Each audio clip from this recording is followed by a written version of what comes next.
I'm your host, Dave, here with Jane and Geoffrey. What's up, Buttercup? Good day, friends. I'm excited about this episode of Theology Time Trio. It should be our best one yet. Yes. So today we wanted to brighten your day with some theology. Yes, let's go.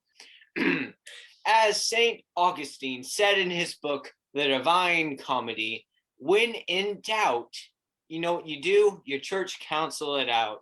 We are going to be doing just that today with some hot topics. Here's another quote, this time from William Wilberforce himself. A quill in hand equals a bill in the land. That's right. We've got some pretty spicy doctrines lined up for debate in this episode, the first of which is predestination. Oh, that's a great place to get started. I think it was practically meant to be.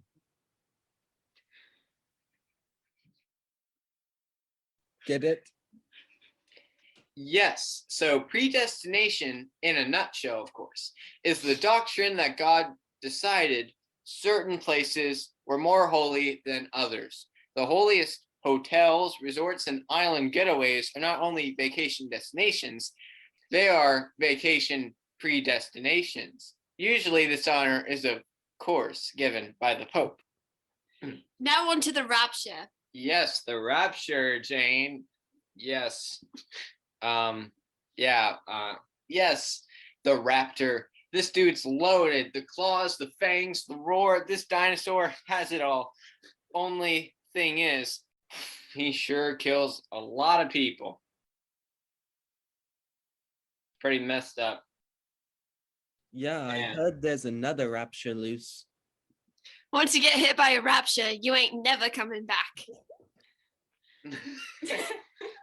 Okay, so Now it's time for a monologue about St. Francis, the dude who talks to birds in his backyard.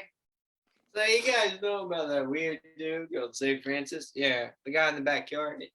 Normally in statues talks to birds. Okay, wait. Well, Talk closer to the thing that I've started. what? No, I was just monologuing. I know. So start going about St. Francis. No. So, St. Francis, godly man, very godly. He did a lot of godly things, and whatever he did was godly and very worthwhile. When he would go into a city, he was very godly and acted in a godlike manner, greeting everyone in the name of the Lord and acting very civil and godlike around people and trying to help them like a godly man, like a nice man, someone who really was being led by a god. So, Dave, I have a question. Who is St. Francis exactly? Is he the one who was in the backyard talking to birds and casting demons out of wolves? No, he talks to birds, but he did not cast out a demon. Was that St. Augustine? No, St. Francis rebuked a wolf for eating a lot of people in a city. I think that's what you're referring to. And he made a deal between the townspeople and this wolf. The townspeople would feed him and he wouldn't eat people. Oh, yes. And after a few more years, the wolf died and the whole town was greatly saddened by their loss. Of their furry friend. Yes, their little furry friend with razor-sharp teeth and claws. Like in Little Red Riding Hood. Yes, except oh this my, what wolf, big feet you have. yes, but this wolf would not eat people in their bedrooms. Eat them on the street. Tear them limb from limb. Oh, that's terrible. I'm Yes. sorry. About the birds. Did Yes. he communicate with the birds? Not that I can say. There have been some things where he may have nodded to give the birds a signal and they would fly away with people's lunches, but I do not know. No, I do not think so. That is probably just normal bird behavior, and they grab the bologna from the sandwich and because they like bologna, but I think that's just normal bird instinct. So when a seagull steals my pack of Cheez-Its next time I'm at the beach, I should react in joy because that means that St. Francis is around directing them to steal my lunch.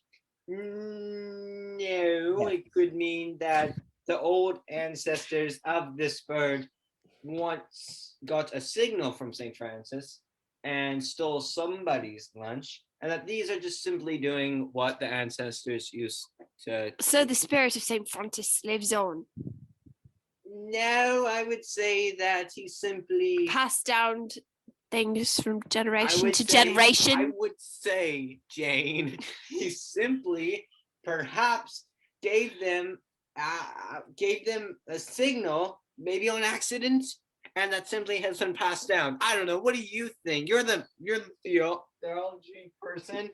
What do you think, Professor? I'm not the theology Gone to Harvard, person. huh? I do have a theory about this.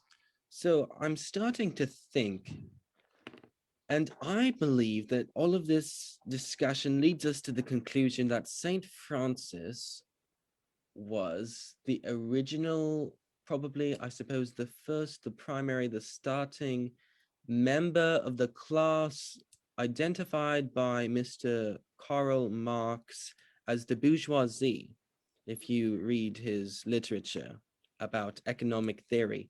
Now, the bourgeoisie, of course, run the world, and the reason that Saint Francis is the first member of the bourgeoisie is that he controls the birds, which of course we all know to be fake and spies of the government. Yes, there actually have been some literature dug up recently that actually states that maybe St. Francis had something to do with the first technology inserted in birds to capture video of certain people. I have a very important question, a little bit off topic, but not Speak really. your head, Jane. Was Snow White or Mary Poppins related to St. Francis? Because they both talk to birds. You know, I believe that Saint Francis traveled around, so that it's very possible. He might have ended up in London. I don't know. Maybe met a nice girl and told her about birds, and that girl turned out to be Mary Poppins. Yes, and Snow White, just a little girl, but perhaps St. With a- Francis tried to visit her one time. Snow White is just a little girl with a dancing problem. Dancing. She dances every time, everywhere she goes, everything she does. You know, I wonder if Saint Francis somehow put a spell or cast Snow White into some sort of spell by giving her an absurdly high voice similar to a bird. Thank you for that nice discussion of St. Francis, everybody. That is just.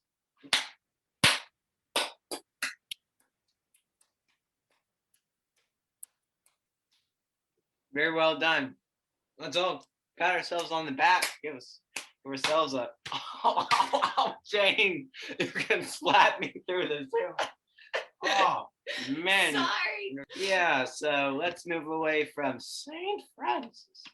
And also, St. Francis of Assisi could be translated St. Francis of Assisi. So it actually could be that he created the first Cece's pizzeria in Assisi. Wait, That like he was the founder. of- the pizzeria buffet with the brownies. Yes, yes, Jane, you're getting it into your head now. Let's go. Yes, that he was the founder of Cece's. And I wouldn't have a problem with that. As long as the meat is actually meat and not bird meat. Because I don't think birds taste Birds that aren't good. real though, so robotic. Robotic meat. Well, Or it when could you be- eat it, it allows the government to spy on your stomach and see how it's doing. Okay. Question. Let's add this. Now it's time for our daily question.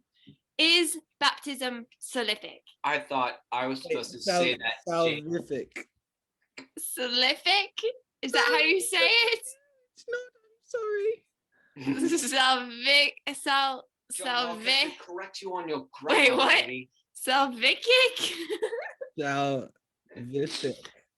Salvific. Yes. Salvific. There we go. Salvific. Is baptism salvific? No? No. I would just have to say sure, because I agree to all biblical doctrine during Theology Time Trio.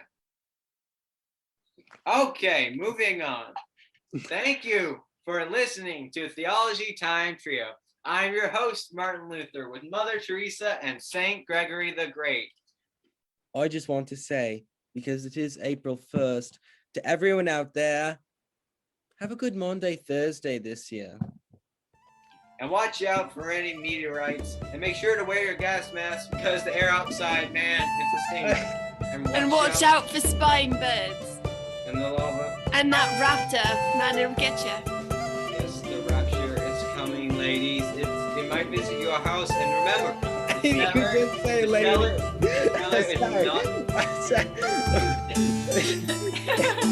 The cellar is not a good hiding place. The roof, up the chimney. Come on, man. Farewell. Bye. Okay. Don't lose any sandwiches. Make sure to eat your pies. Avoid the birds.